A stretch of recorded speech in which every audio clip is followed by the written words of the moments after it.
Subhana rabbiyal a'la. Subhana rabbiyal a'la.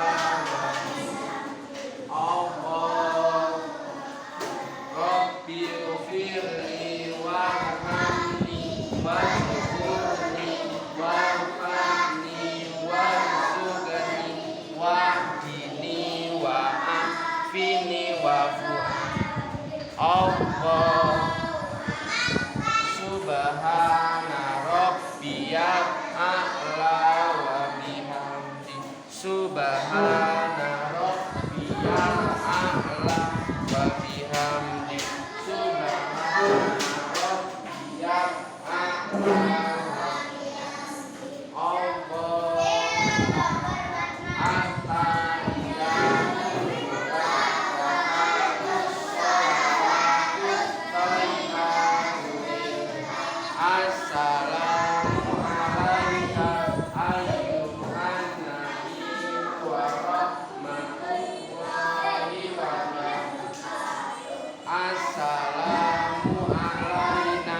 Wa ala ibadillahis sholihin. Asyhadu an la ilaha illallah wa asyhadu anna Muhammadar Rasulullah. Allahumma sholli ala sayyidina Muhammad wa ala ali sayyidina Muhammad kama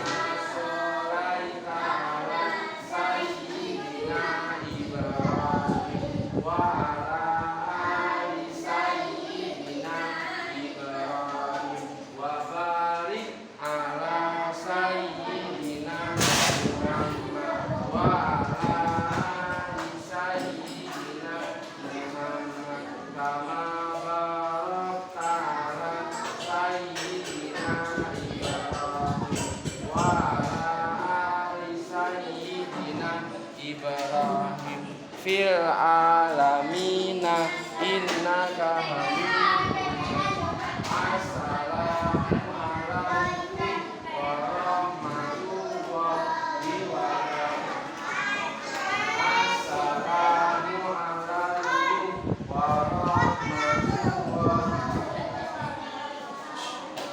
semua. Itu ada seorang pemuda. Ini oh ya Allah. Kok sepedanya enggak ada? Pemuda ya. Nah. Misalkan ini pemudanya ya.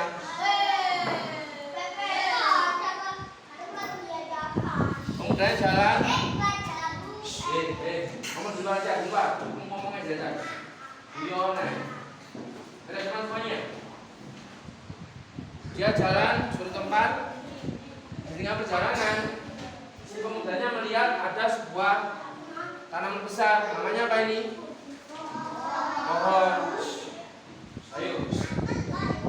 Di pohon ini ada buahnya. Buah apa ini? Buah apel.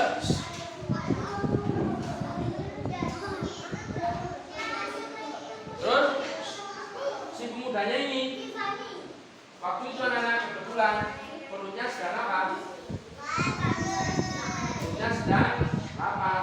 Perutnya lapar sekali. 1, 2, 3. 1, 2, 3. Ngomongnya. Ngomong kan. Tidak berapa itu. Saya bang, ujungnya bener tak kan ada bilang putar ke sini. Makanya kamu mau berlatih.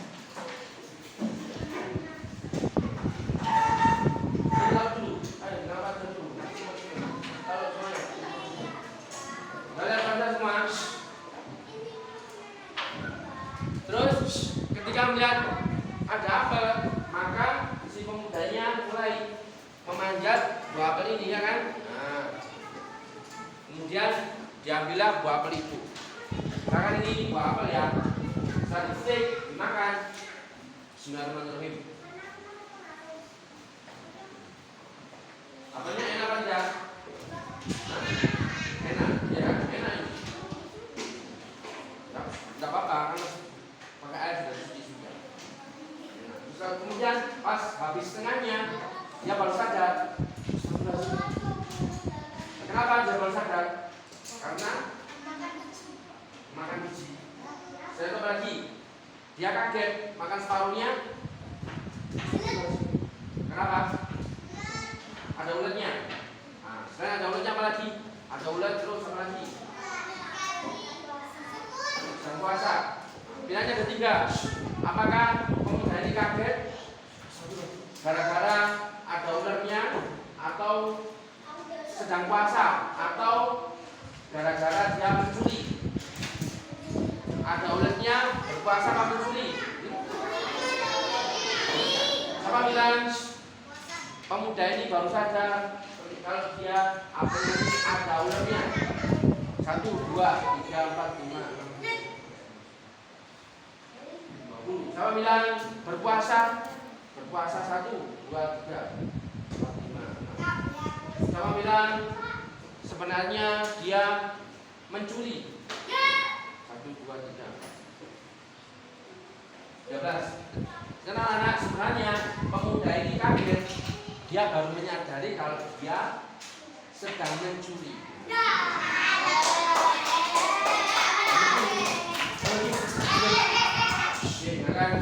Kan saya ambil buah apel ini, pasti ini ada pemiliknya, ya kan? Saya belum izin. Ya Allah, saya khawatir nanti apel yang saya makan ini nanti di dalam perut saya dia akan menjadi api neraka nanti bisa di akhirat. Maka supaya apelnya ini tidak membakar perutnya nanti di akhirat, apa yang harus dilakukan oleh pemuda ini? Ya, kita minta maaf, ya kan? Maka pemudanya mencari siapa ya pemilik kebun ini ya? Dia tanya sama ada orang-orang di sekitar ini. Pak, ini sih Pak, saya mau tanya. Ini yang punya pohon ini siapa Pak ya? Oh iya saya tahu. Ya tuh ini rumahnya Pak Kiai yang punya ini. Sana rumahnya. Oh iya saya tahu. Maka mulai pemudanya mencari rumahnya Pak Kiai. Muter ya. Akhirnya ketemu apa tidak? Ketemu. Nah ini rumahnya yang kanan sini ya. Terus sampai ke Pak Kiai. Waalaikumsalam. Buka Pak Kiai. Pak Kiai. Nah, ini rumahnya Pak Kiai. Pak Kiai. Mau Pak Kiai mengganggu. Gini Pak Kiai, saya kan lewat di depan kebun Anda. Perut saya lapar sekali. Terus saya lihat Bapak ngomong, saya petik bunga Anda. Ketika saya makan, saya baru sadar kalau saya belum izin sama Pak Kiai. Ayo makan. Saya khawatir nanti di akhirat apel ini akan membakar perutku. Untuk itu Pak Kiai saya mohon maaf dan tolong maafkan saya. Kira-kira Pak Kiai mau Pak maafkannya? Mau apa tidak? Siapa bilang akhirnya Pak Kiai mau memaafkannya? Mau. Satu, dua. Mana? Siapa bilang nggak mau memaafkan? Nggak mau. Nggak ada. Karena akhirnya Pak Kiai dia akhirnya mau memaafkannya. Alhamdulillah. Kan bilang, oh ya, ini pemuda. Ya. Kamu kan telah makan apel buah saya, ya kan? Ya izin, saya akan memaafkan kamu, tapi ada syaratnya. Apa syarat? Syaratnya apa Pak Kiai? Pak Kiai bilang, gini pemuda, syaratnya saya akan memaafkan kamu. Syaratnya adalah kamu harus bersedia menikah sama putri saya. Jadi dia punya anak, suruh menikah sama putrinya. Terus kira-kira si pemudanya mau nggak menikah putrinya? Mau. Mau atau tidak? Kan dia belum lihat wajahnya. Gak apa-apa. Mau. Mau ya? Gak masalah ya? Siapa minta? Berapa? Kalau bilang akhirnya si pemudanya mau menikah, mau. Satu, dua, tiga. Berapa? Siapa bilang gak mau menikah? Gak mau. Satu. Contoh ya. Karena akhirnya si pemudanya ini dia akhirnya mau menikah. Ya. Alhamdulillah. Tapi bilang, saya Pak Kiai, silakan ayo. Pak Kiai, baiklah, saya mau menikah sama putri Anda. Tak apa-apa. Yang penting saya dimaafkan apa yang benar, ya kan? Ya. Terus Pak Kiai bilang ini Pak Kiai. Kata Pak Kiai ini, pemuda, bentar. Kamu kan nggak tahu putri saya seperti apa. Tahu nggak? Putri saya itu, dia itu sebenarnya matanya itu nggak bisa melihat. Alias apa? Pakai jalur lagi. Selain itu, wahai pemuda, tahu nggak? Selain dia buta, putri saya itu sebenarnya dia itu mulutnya nggak bisa bicara, alias bisu. Selain buta dan bisu, putri saya itu telinganya nggak bisa mendengar, alias ya tuli. Ya. Selain buta, bisu dan tuli, putri saya itu kakinya ini iya nggak bisa berjalan, alias lumpuh. Terus pemuda mikir, gimana pemuda? Kamu tetap mau menikah putrinya apa tidak? Dia mikir, gimana ya? Putrinya itu sudah buta, bisu, tuli, lumpuh. Menikah. Akhirnya dia tetap mau menikah atau tidak? Iya. Apa? Enggak. Kenapa enggak? Gak mau. Kenapa? Karena lumpuh ya. Gak enak aku ya. Kalau jak laku. Nang ndi kok. Kenapa tetap mau? Kenapa? Karena oh ya bisa deh. Katanya apa adalah ya? Akan dimaafkan. Gak apa-apa Pak, menikah aja. Sebenarnya dimaafkan ya kan? Siapa bilang akhirnya si pemudanya tetap mau menikah? 1, 2, 3.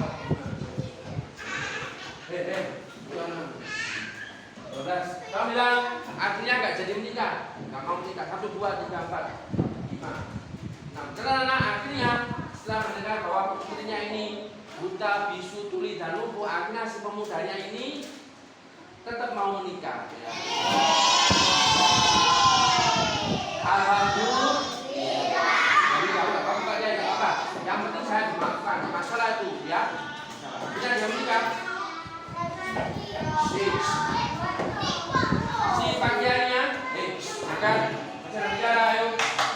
Dia memegang tangannya si pemuda itu, diajak salaman ya kan. Saya kenal kamu, yang saya tangan. Akhirnya si pemuda itu sama putri suami dan kata pakai sudah muda. Sekarang putri saya sudah menjadi istri kamu. Dia tinggal di sebelah rumah ini. Silakan. Ya, kamu ambil aja. Baik, Pak Kiai, siap. Kamu mulai. Rumahnya sebelah sini ya. Nah, sini sebelah ini. Ini rumahnya putrinya Pak Kiai. Dia langsung sini. Cepet-cepetan mau sini. Terus si pemudanya seperti itu di rumah istrinya ya kan. Teman-teman, assalamualaikum. Waalaikumsalam. Ada anak apa enggak? Ada anak. Apa yang aneh? Apa yang aneh? Iya. Kan pemudanya bilang, assalamualaikum. Jawab, waalaikumsalam. Ada anak apa tidak? Apa yang aneh? Hah? Suara saya. Itu suaranya siapa? Suaranya siapa? Suaranya istrinya itu, istrinya. Padahal anak kata pakai istrinya itu apa? Bisu. Kok ada suaranya? Dia mikir, katanya bisu dan kok banyak setan. Itu buka pintunya. Sama istrinya buka pintunya. Pas buka. Dia bilang, suami itu, ayo sini siapa masuk. Ganti. Loh, anak-anak kerja, ada anak kerja. Apa yang aneh? Apa? Kok udah jalan, ya kan? Terus habis itu jalannya itu enak, nggak sampai nabrak-nabrak kita, nggak sampai nabrak-nabrak. Nabrak-nabrak. Berarti matanya apa? Sehat, dia nggak buta. Wah, terus dia mikir sebenarnya, wah, jangan-jangan saya keliru ini bukan istri saya. Kok dia bisa melihat, mendengar, bisu, kok bisa bicara, nggak lupa. Karena istrinya orang lain, kok keliru kok ngomong saya. Akhirnya dia keluar lagi, atau Pak Kiai. Pak Kiai, mau saya mau tanya, apa benar istri saya itu rumahnya di sini kan? Itu putri Anda. Pak Kiai bilang, iya benar, di sini. Kenapa Pak? Pak Kiai, kata Pak Kiai, dia itu bisu, tuli, buta, bisu, tuli dan lumpuh. Kok dia nggak apa-apa, sehat-sehat aja? Tadi Pak Kiai bohong ya? Kira-kira Pak Kiai jujur apa bohong? Jujur apa bohong? Siapa bilang sebenarnya Pak Kiai itu berkata jujur. Ada. Siapa bilang Pak Kiai berkata bohong?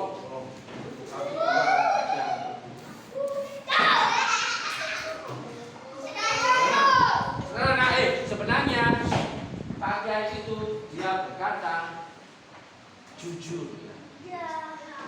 Pak Kiai bilang, baik pemuda, kamu tahu nggak sebenarnya anak saya itu matanya buta, dia itu nggak bisa melihat. Maksudnya apa? Dia ini nggak pernah melihat barang-barang yang haram, nggak pernah melihat sesuatu yang haram. Misalkan melihat apa tuh? Melihat cowok yang nggak pakai baju, nggak pernah dia. Nggak pernah melihat tempat-tempat maksiat, nggak pernah. Jadi matanya hanya digunakan untuk melihat hal yang haram. Terus kemudian tanya lagi, Pak Kiai, kata Pak Kiai, mulutnya itu bisu, kok dia bisa bicara? Pak Kiai bilang, baik pemuda, putri saya itu mulutnya bisu, maksudnya apa? Dia ini mulutnya tidak pernah digunakan untuk berkata-kata yang jorok, yang haram, tidak pernah. Misalkan dia nggak pernah nggak pernah menolong orang tua dia temannya, ya, nggak pernah menyakiti hati temannya, ya. Jadi mulutnya hanya digunakan untuk sesuatu yang baik. Misalkan untuk membaca kitab suci apa? Dua, kan? Terus kata Pak Kiai, putrinya Anda itu telinganya apa? Hah? Tuli. Tapi kok bisa mendengar? Nah, Pak Kiai bilang sebenarnya bisa tuli, maksudnya apa? Telinganya tidak pernah digunakan untuk hal yang jorok, yang haram, nggak pernah. Misalkan, ono konco yang ngerasani konco nih, ngerasani ya. Nggak pernah dia mendengarkan nggak pernah. Dan telinganya hanya digunakan untuk mendengarkan hal-hal yang baik. Contohnya mendengarkan kata suci Al-Quran. Terus